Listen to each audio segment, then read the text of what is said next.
Hello viewers, I'm going to show you how to create a simple fast forward button in Unity. So in my scene I have a cube with a movement script, a capsule with an animation, and a counter. So let's start off with creating a button, and let's call it fast forward button. And as for the text, let's call it fast, and you'll see why in a moment. Now let's create a C# script. And let's call this fast forward. And before we get started with this script, let me show you what I have in the other two. So in the movement script, I'm updating the vertical position of the game object using mathf.sign, and then assigning that new position to its current transformed position. As for the counter, I'm incrementing the count by 1 using time.delta, but it is in a float, so I have to convert it to an int using mathf.roundToInt. Now let's go back to the fast forward script. We don't need these methods, so delete those.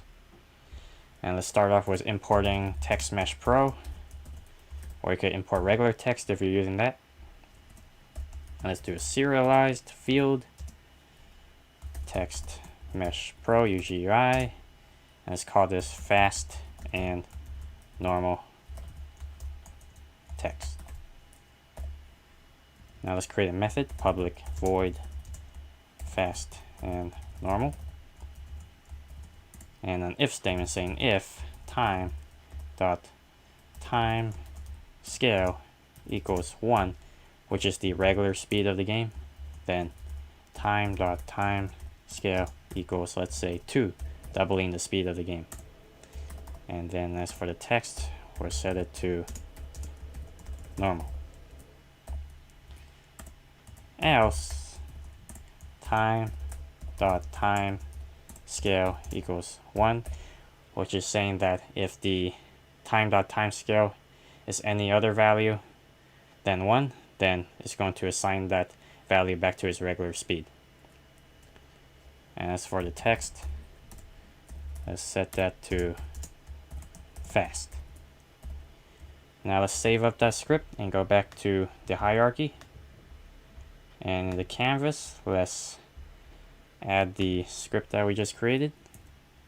And we have a slot here to drag and drop the text of the button into. And as for the button, we'll just go down here and to the on click, let's click on the plus sign, and let's drag the canvas into the slot. And in the drop down menu, let's select the method we just created. And now let's test it out to see if it works. Alright, so the game is in normal speed right now, so if I click fast, it should go to double the speed. And if I want to go back to normal speed, I just click on it again. So I hope you guys found this useful. Thank you for watching. See you later.